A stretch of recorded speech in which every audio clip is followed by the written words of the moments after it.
คตรเมื่อยเลยทุกคนตอนนี้ก็มาหอดทาแขกละมันก็แม่นอยู่บ่ทุกคนโอ้ถ้าเป็นแต่สีขอบายก่อนเด้อ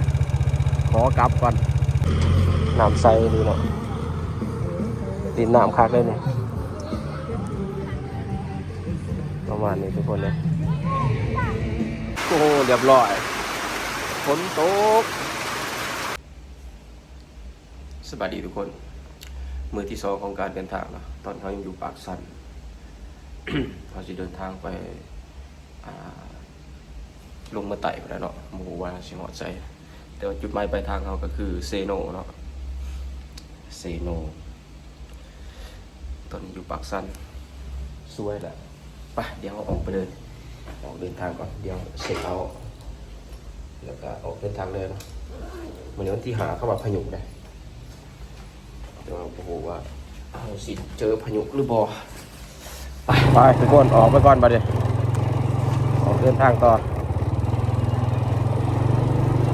มื้ออื่นเขาเจ้าจัดบุญเนาะ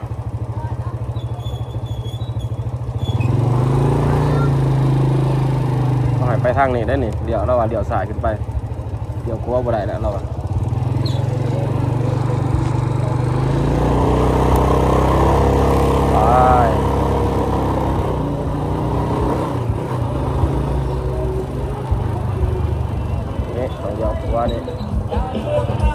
ตอนนี้เขาก็ออกจากเขตสะพานแขวงบึงคำไส้ละเรื่องปักสันเดี๋ยวสิมุ่งหน้าไปลาวไต่เอาหมดแหละเป้าหมายเขาคือท่าแขกเนาะโอ้กรมสการใช่แต่อากาศดีเหมือนนี้ทุกคนเลยมันบ่อันนั้นร้ายมันบ่มีแดดร้ายเนาะ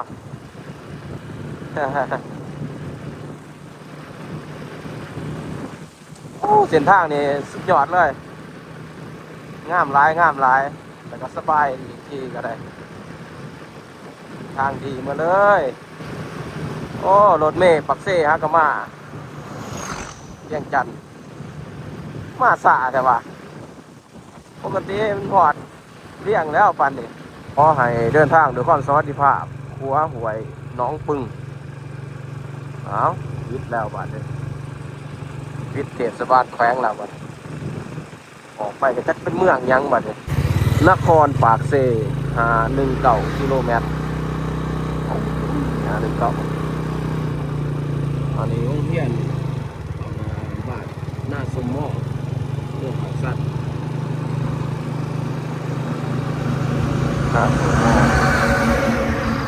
สารวัน26กิโลเมตรทุกคนอ๋อระยะทางอยู่ไกลแท้ตอนนี้เรากำลังขี่โมงนะไปเมืองปากกระดิ่งเนาะติดตามชมกันเมื่อ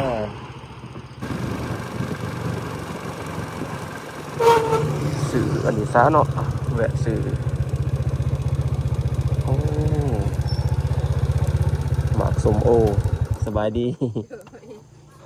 บ้านยังนี่บ้านเคินอันนี้หวานแม่นบ้านปากกระดันบ้านปากกระดันเนาะส้มยังนะส้มป่าป้ายังมันเป็นป่าขาวป่าน้ำโขงป่าน้ำแง่อ๋อดูเก่งป่าคนอยากถ่ายหูน้ำเด้อบ้านปากกระดันทุกคนเลยเขาจะเอาเห็ดห่อสมห่อเท่าไรเนี่ยพวงซาว3 พวง 50อ๋อ20,000วะกินดิบเลยกันอะไรปะได้เอาพวงหนึ่งอันนี้เด้หมด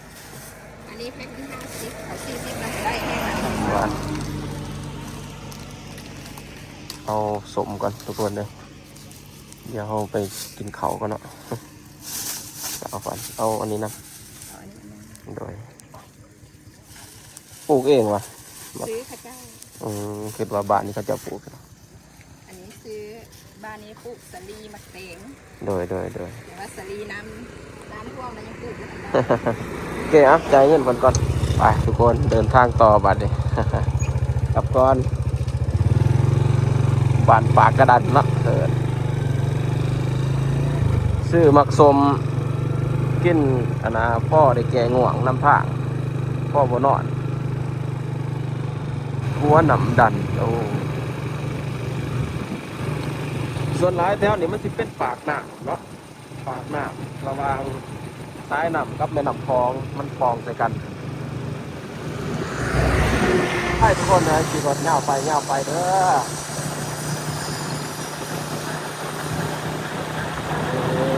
ออกคลิปผู้เดียวออกคลิปผู้เดียวนี่ต่อได้ตอนนี้เขาขี่รถมาหอดเมืองปากกระดิ่งแหละสะพานเมืองปากกระดิ่ง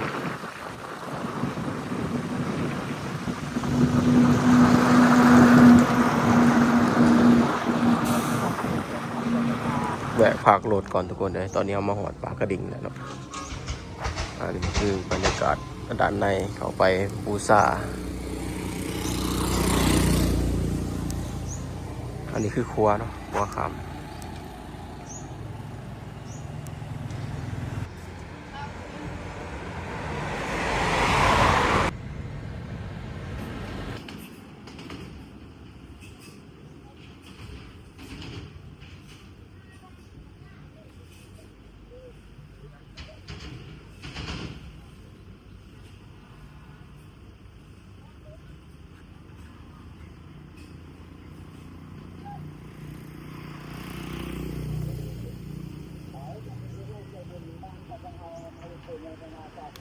ไปทุกคนเดี๋ยวเขาจะบริแวะเนาะเขาจะไปเลย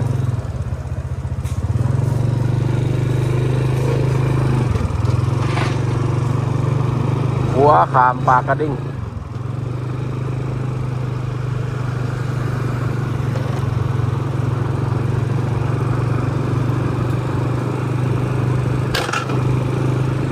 อันนี้คือหัวขามแม่น้ำปากกระดิ่งเนาะโอ้ใหญ่ใหญ่ขนาดนี้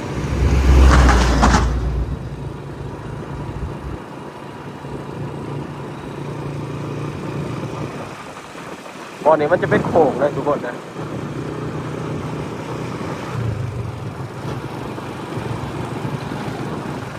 คลองใส่แม่น้ำคลอง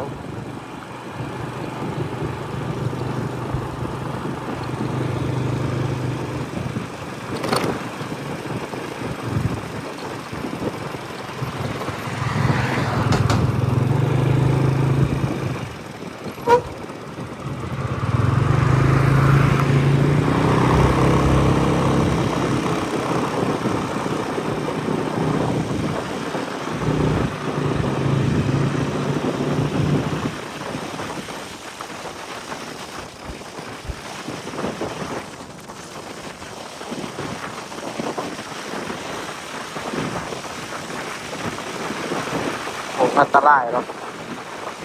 อีก200 เมตรข้างหน้ามีการก่อสร้าง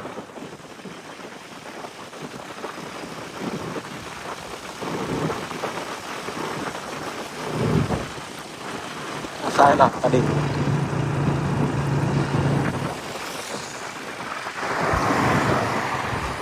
มันโค้งทดสอบบริเวณอันตรายเลย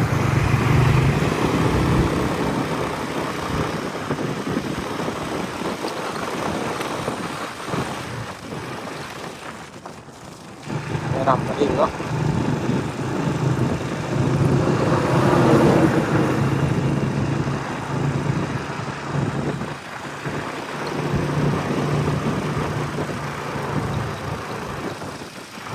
บ้านดอนไซ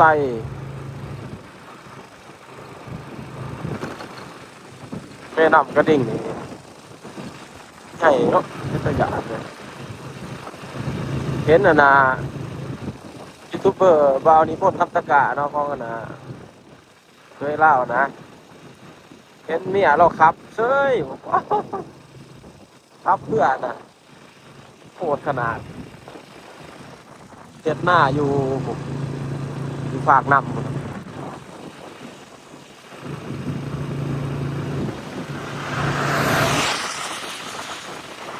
งามเลยทุกคนอยู่ในบรรยากาศใจ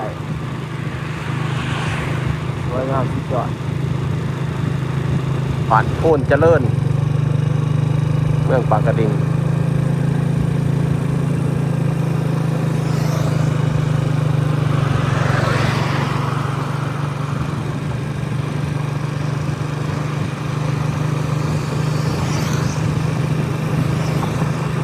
หัวหวยนางมอง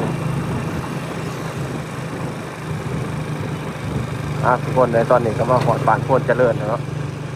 หมู่บ้านดังได้หมู่บ้านนี้อะไรส่วนร้านยูทูบเบอร์ก็ร้ายเนาะบ้านโพนเจริญ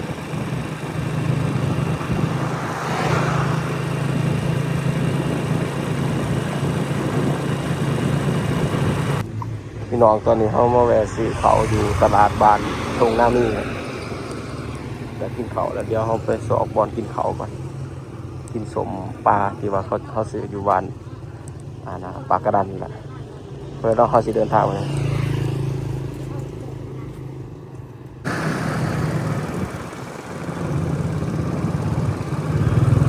ทุกคนตอนนี้เขามาหอดทางแดงรักษาเลยเนาะทางแดงรักษา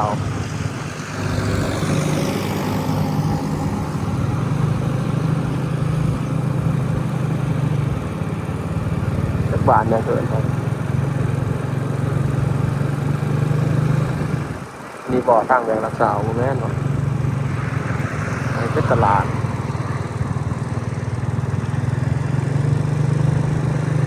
ทางแดงเรียงคำ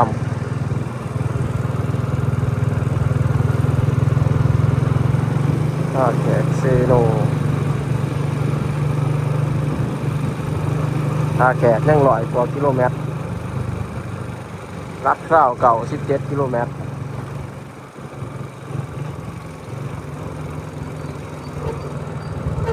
เซโน่200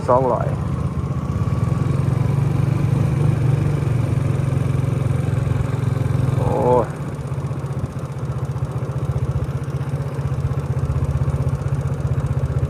ตืดตัวนี้เนาะเป็นทางแบงรักษาทุกคนยังอีก100 กิโลเมตรหอดหอดท่าแขก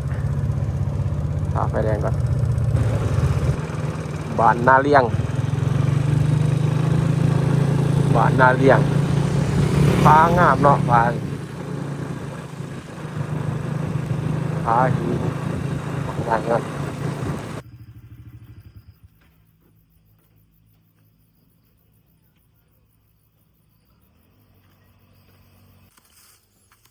หัวส้มจะเป็นจังได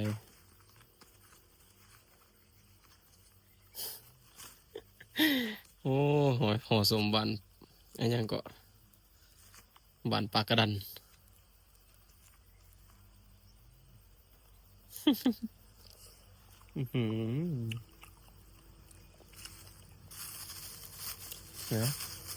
แกะไข่ไปก่อน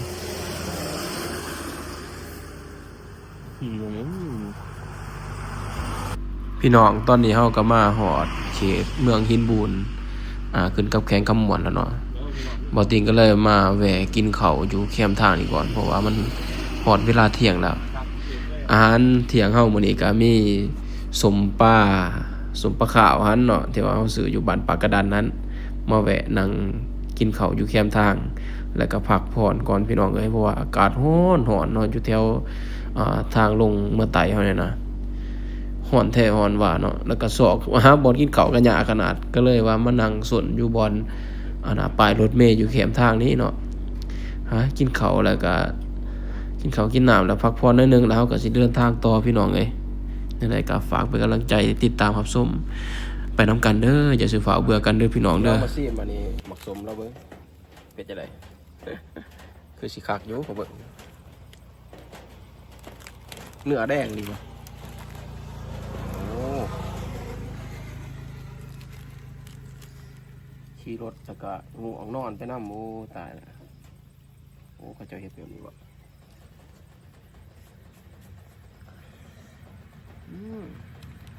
ได้เรื่องอยู่เนี่ยเบาติงรีวิว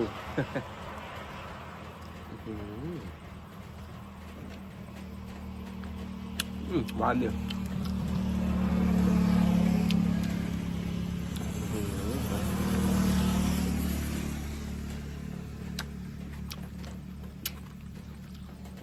ได้เรื่องอยู่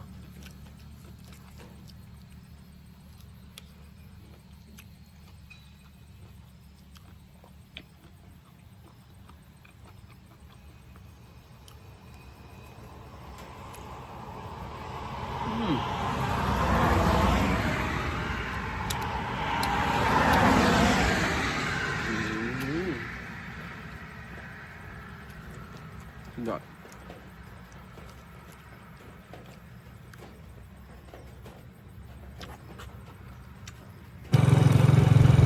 เริ่มเห็นวิวงามของเมืองท่าแขกแล้วบัดนี้โอ้เอาบ้านสองห้องเมืองหินปูนแขวงคำม่วน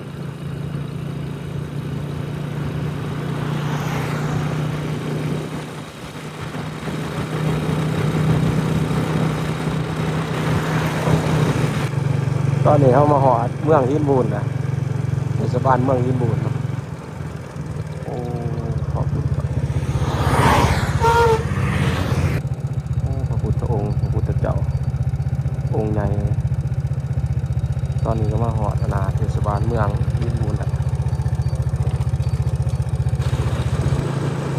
เขื่อนเนาะเขื่อนกันน้ำ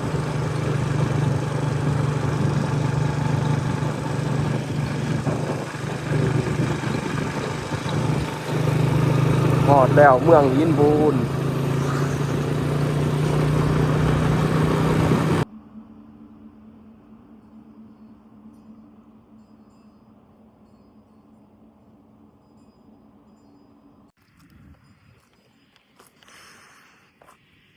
โคตรเมื่อยเลยทุกคนตอนนี้ก็มาหอดท่าแขกแล้วแต่ว่ายังอีกประมาณอีก3 กิโลเมตรก็หอดท่าแขกกับการขี่รถไกลในชีวิต ไกลแห้งเลย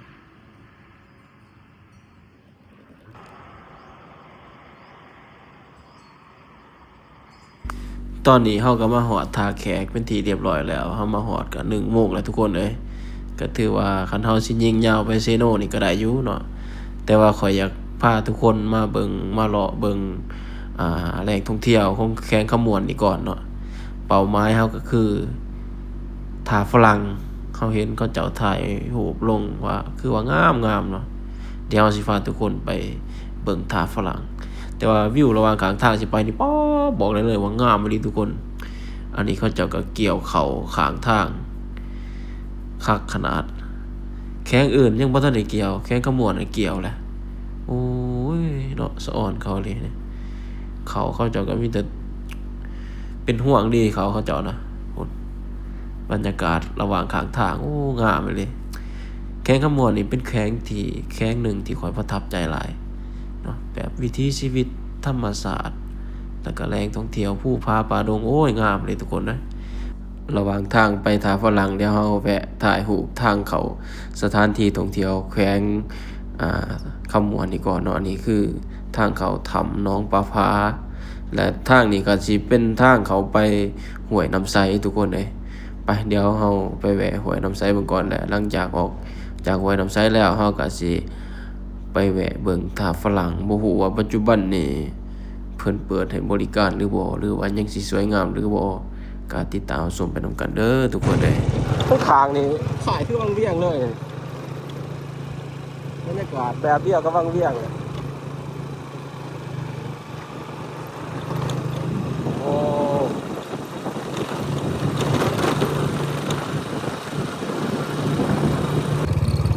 หวยน้ำใสโอ้เป็นลักษณะนี้เอง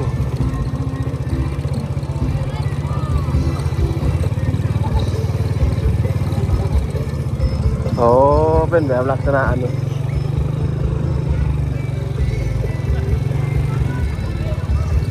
หัวน้ำใสนี่เนาะหัวน้ำใสเอาเบิ่งคือในหูคือว่านะเบิ่งในหูอันนั้นเขาลง YouTube คือว่าน้ำมันก็ลายนะ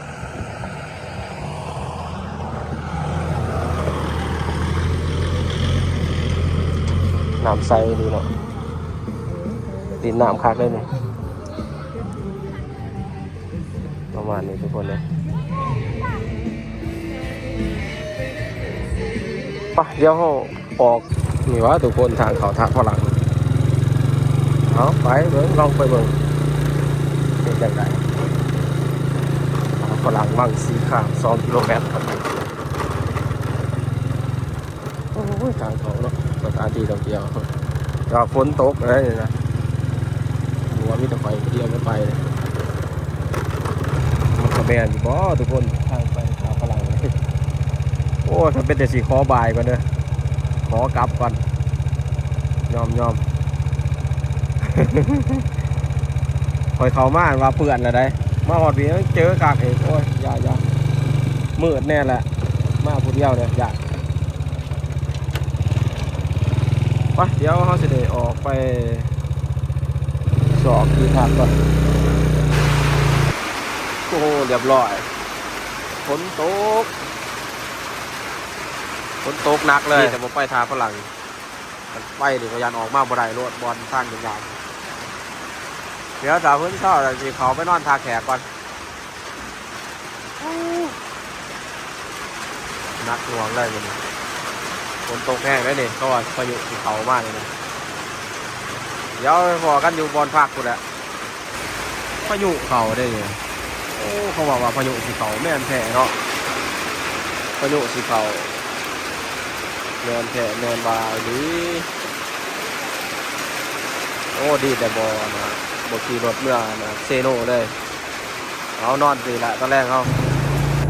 58วันนี้คำใส่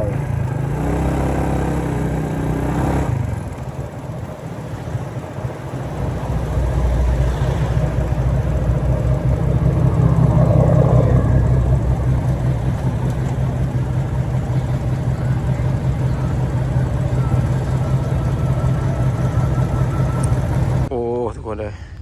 ฝนตกห่ำมาแถวว่าเดี๋ยวมานอนอยู่โรงแรมลืมซื้อแล้วโรงแรมพรเพชรมาโอเคเลยทำเลดีอยู่อนาใกล้ๆกันกับคิวรถอนาสายไต่คิวรถท่าแก่นะโรงแรมเพชรสมรนะทุกคนไปเดี๋ยวเราจอดรถอยู่นี่อ๋อพายุเขาพี่ลึกขนาดโอ้โหนี่119เป็นยังไงราคา250,000โอเคอยู่บ่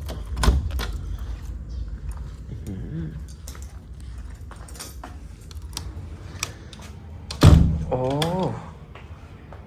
ดูดีเด้อทุกคนห้องนี่ห้องแอร์เนาะห้องแอร์ครับสุดเดี๋ยวเบิ่งห้องน้ำโอเคอยู่ห้องน้ำเมื่อยเลยทุกคนมีพัดลมตู้เย็นห้องแฮมเพชรสมร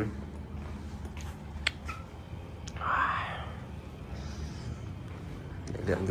อยู่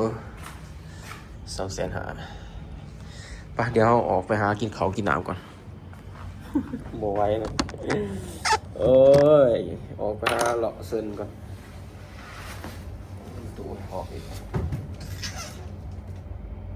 ออกไปหาเลาะเซินก่อน